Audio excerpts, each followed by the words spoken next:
Hi, welcome to my channel. Now today I have a very special recipe to share with you guys. It's for a simple, honest loaf of bread. This is a very nice recipe, very easy to do. I developed it I think about 5 years ago, 4 or 5 years ago. Comes out every time. It's really good, nice and big slices of bread, good for sandwiches, whatever you make it. So let's get started. Let me put my gloves on here. And over here I got, now I'm making 3 loaves. You don't worry about writing the recipe down. I'm gonna put it down in the description. I'm gonna give you the recipe for 1 loaf, and you can make as many as you want. My oven, I can only fit 3 loaf pans in it, so that's why I'm making 3 at a time. So over here I got my warm water. In this case, 3.5 cups for the 3 loaves. Just make sure it's nice and warm, not too hot. And use your thermometer you was born with. And we're gonna put a tablespoon and a half of yeast. This is the kind of yeast that needs to be activated. And just drizzle it on. And use a fork or whatever you got. You can make this with a mixer, obviously, if you got one, but I don't have one of those. But if you got one, obviously you can make it with that. So to that, I'm gonna add 3 tablespoons of just regular granulated sugar. So it's a tablespoon per loaf. All right, put that in there. And give the yeast a little pick me up. And over here I got all my flour. So I got 9 cups of flour. This is 3 cups of flour per loaf. And just eyeball it, about a 1/4 cup. And I'll sprinkle it on top of this stuff. And spin it around. The bread's gonna give something for the yeast to chew on while it's getting activated. You just whisk it, mix it like that. You can use a fork, spoon, whisk, whatever you got, your finger. So do that. You don't have to get rid of all the clumps or nothing like that. And then we're gonna put a sheet of plastic on, and this is gonna take about 10 minutes to bloom, to activate, whatever you want to call it. And we're gonna come back and finish up the rest. So I'll see you guys in about 10 minutes. If you leave it a little bit longer, that's fine. You can leave it half an hour. Don't really matter. Okay, so it's been 10 minutes, and the yeast got activated nice and good. Look at that, got a little foamy. You can smell it. It smells well, activated. So at this point, this particular recipe needs some oil. So I just use regular canola oil. You can use olive oil for this if you got it, if you like it. And we're going to put 3 tablespoons of olive oil right in there. The reason I do that is if I put it after I put the flour, it's going to be harder to work into it. And I get a little jar, a little what do you call it, or a cup or something. Just put more oil, because you're going to need to once you make the dough ball, you're going to need to oil it down so it don't stick to nothing. So we got that, and to that we're gonna add all the flour all at once. Now I didn't make a biga, or like most people just put make like a little bit of the yeast mixture first before they put it in on top of the flour. I did that a couple of times. Doesn't seem to make any difference. If you want to make it, makes you feel better, go ahead and make it, but doesn't do anything. So over here I got a teaspoon and a half of salt, and I'm putting that on top of the flour. Don't put salt first, put salt last, after the yeast activated, after all that good stuff happened. Just put your salt. I'm putting 1.5 teaspoons. We don't like too salty of a bread, but you know, put it to taste. Kind of start like this first and see how you like it. If you like it saltier, you can put it saltier. So then I just start mixing the whole mess with a fork. You can use a spoon. You can use a what's it called, spatula, whatever you got. You can just use your hands and just kind of mix it. So whenever I'm making bread, now this is with bread though. Hopefully I said that before, but this bread flour I mean. So I'm using bread flour. It comes out a lot better than regular all-purpose flour. I used to make it with all-purpose flour, and started making it with bread flour, and it just comes out so much better, and it's also tastier for some reason. And it gets less crumbly. Like when you cut it, after a couple of days, this stuff it will get less crumbly. Gets a nice crust on it, but you know, not a very hard one. So just mix this stuff up. Always have a little bit more water, a little bit more flour handy. You never know, some of the dough, I mean some of the flours for some reason needs more water, some needs less. Depends what brand you use. I just use Walmart brand, whatever comes in a purple bag. Works just fine. I don't like bleach flour. I kind of like it to have I don't like white bread. I don't know, it looks industrial to me for some reason. It doesn't look that appetizing. So then you just kind of start kneading it. And you want to knead it really good. Well, first of all, you got to get it to come together. And no special way of kneading it. Everybody does a little bit different.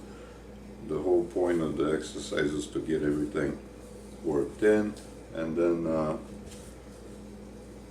you know, punch it down and all that good stuff. I'll show you how to do it. This is the way I do it. Comes up great all the time. So kind of one of those, if it ain't broke, don't fix it. And the good thing about doing it this way, you only dirty one bowl, and you don't have to clean up so much. Obviously, you're not going to put little jars of this, little bit jars of that. The way I've been doing it, just to show you guys what I put instead of grabbing it from a bag or whatever container it came in. So see, it's coming together, and this dough, you want it on the wet side. You want it just dry enough so you can work with it. You don't want it stiff. If it gets a little stiff, you know, kind of feel it around this time. See, this feels about right. If it gets a little stiff, just put a little bit more water. Just remember, the later you add water, the harder it's gonna get to mix it in. Like I said, if you got a mixer, I don't know how to use one of those, but I imagine you just kind of eyeball it.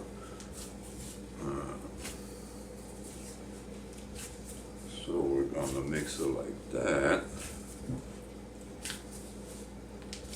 and scrape the bowl as you go with your hands. Make sure you get all the loose flour, all the little clumps out of there. And see, since we put the oil on top of the water before we put the flour in, it got mixed up real nice. If you put it later, you're gonna get clumps in the flour where it's just flour and oil, and it gets real hard to mix it.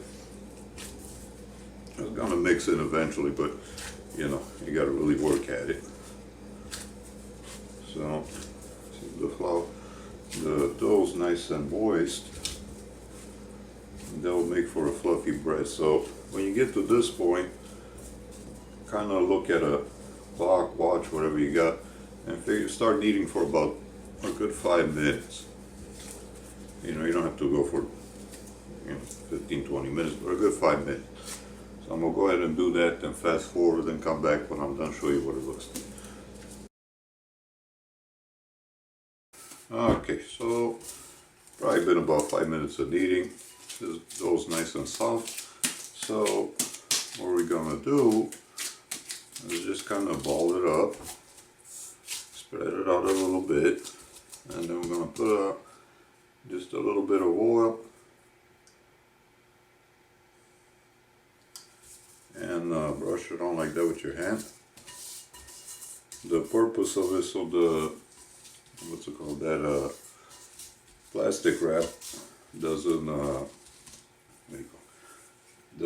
stick to the dough. So there we go. So now we're gonna leave it for a full hour. This recipe, we're gonna do two kneadings. So we're gonna leave it for a full hour, come back, and I'll show you what it looks like, and I'm gonna knead it again, leave it for another hour. It's real simple, not much to it.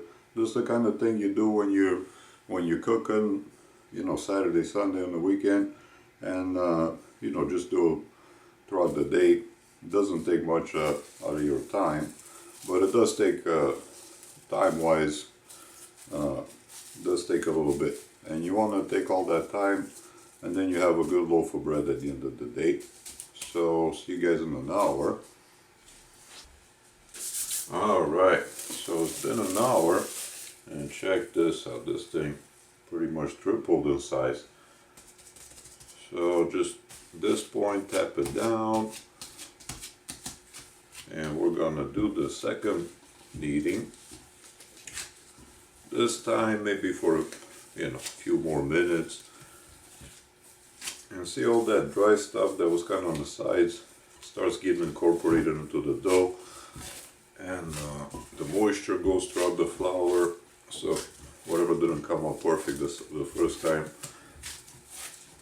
it kind of gets worked out during the first rise. Now, the reason for doing two kneadings and letting it rise twice, the only benefit I saw is that you'll get a moister bread. So you know, when you cut it, it's not going to crumble that easy, and basically that's the only benefit I saw. As far as the size of the air pockets in them, you know, when the size of the crumb, I don't know how exactly to say that, but anyways, doesn't really seem to affect it. It basically just makes a nice moist slice of bread. Okay, so that's the kneading for the second time. So just do the same like the first time. I'm going to use a little brush this time. Just brush it, light coat of oil, just so the plastic wrap doesn't stick to it. And we're going to let it do a stick for another hour. And that's that. So over here I got my standard loaf pans. I got 3 of them. Now when you get these, they're non-stick, but don't go by that. When you get them first, you can get away with just greasing them. If you got a spray, you can just spray them. What I do is just grease them down like this. And so at first you can get away with just greasing them, but after you bake a couple of times, whatever you bake in them, it's going to stick anyway. So you gotta flour them besides just greasing them.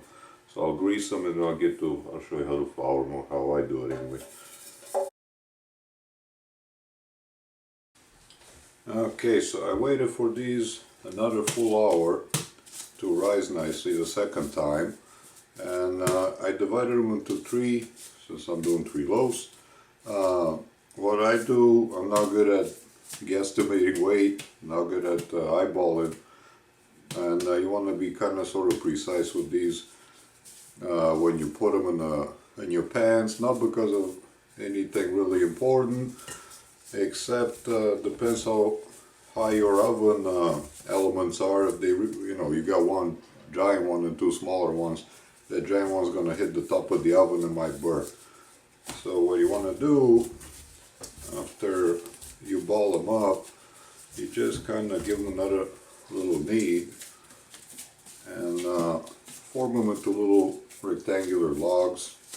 They don't have to be perfect, and just plop them into each of your forms, each of your pans there. And now they're going to be rising again for another half an hour, so 30 minutes. So preheat your oven. My oven takes about 10 minutes to preheat. So preheat it. You don't have to preheat it for like a freaking hour like some people do. You just waste electricity. That's kind of pricey to begin with, especially where we live. So just preheat. I mean, the thing's hot, it's hot. It's not going to get any hotter. So there you go. And when you get, just kind of push them down with your knuckles, just kind of like that. It doesn't have to get in every nook and cranny. When it rises, it's going to fill up your pan. It's going to come out like that. It's going to be good. So do that with each of them. And you don't want like one big lump on one side. So just kind of get them kind of sort of even. And like that. And kind of brush these with some oil on top and put those plastic plastic wrap on them so they don't dry up. The purpose of that stuff is just so the dough doesn't dry up on top. So just brush it lightly.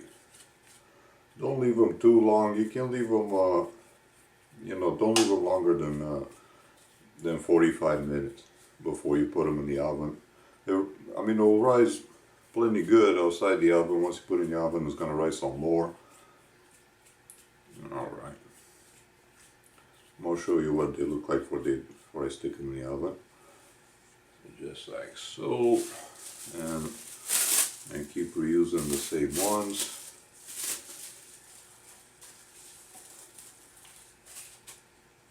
Trying to save a buck where you can nowadays.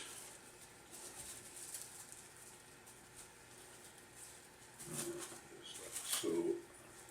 And that's good. Alright, so we'll see you in half an hour and I'll show you what they look like before I stick them out. Alright, so it's been almost half an hour. Pretty much half an hour there. And they kind of doubled in size, a little bit more than that. So what I do is I have a little setup here for when I pull them out of the oven. I got a drying rack and something to put under it. And like I said, just tip them out, in your hands. I'll show you when they come out of the oven. And if you don't have a drying rack, the back of the top end of a broiler pan will do. Excuse me. If you don't have that, just put them on something like barbecue skewer or something, just to lift them up a little bit off of the whatever surface you put them on, so they can dry up nice and on the bottom. They won't cause condensation. So now with my oven, since I'm making 3, like I said, I'm gonna put the recipe for 1 loaf, and you guys can make as many as you want. And I hope you do real good bread. So my oven, I can't fit them all like you see them, one next to each other. So what I end up doing is I put 2 in the front, and well, there'll be like 2 in the back of the oven and 1 in the front like that. And this one in the front, since the heat kind of is more towards the center of the oven, the backhand, the one towards the door of the oven, it don't bake that quick at the same temperature. So what you do, if you do the same thing like I do, you got the same type of oven, you look at it after about 10-15 minutes of baking, and you just open the oven door and just flip it the other way, and it will bake just as good as the other ones. You want to get these to where they're brown, not light brown, not really dark brown, just brown all over. And that's when you know they're done. It's gonna be a thick loaf, so you don't want to bake them too hot. Do a little lower heat, that's fine, but not too hot, because then they'll burn and they might not be done on the inside. So I bake them at 375, and don't forget, most important thing, put them on the middle rack of the oven. If you put them on the low rack, the heat comes from the bottom, it's gonna burn the bottom of it. So always bake most of on the middle rack of the oven. So 375, 25 minutes, and I'll show you what they look like when they come out of the oven. Alright, so it's been about 2.5 hours. They're room temperature by now. And it doesn't take quite that long, but I let them be. So let's see what they look like inside. So let's get this one and chop it up. And slice it right down the middle. It's nice to have a good bread knife, and they're not that expensive either. So this is what they look like inside. See, nice and soft. I mean, like pillowy soft, really nice. And you can make sandwiches, toast, whatever you do with bread. It's a really good loaf of bread. And what we do with these, since obviously it's just me and my wife, 2 of us, so we don't go through that much bread, we buy these bread bags, and we buy them, they come in 100 packs, and they come with tie wraps and the whole thing. So we just put them in these bread bags, seal them up, tie them up, and we stick them right in the freezer, whatever we don't eat that, that day. And these freeze beautiful. They freeze really good for up to, see, I can't really tell you for up to how long, because I don't think they've been there in the fridge for longer than maybe a week and a half. But when you pull them out, just leave them out on the counter for a couple hours and they'll taste just like you made them that day. Really good bread. So I hope you like this recipe. I really hope you try it. It's a good, simple, takes time to make, but work it in your day when you're cooking and all of that. Your house gonna smell like bread.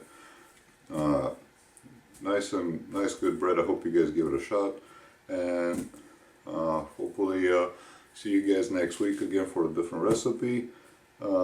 Like and subscribe to my channel. I'll see you guys then. Thank you much.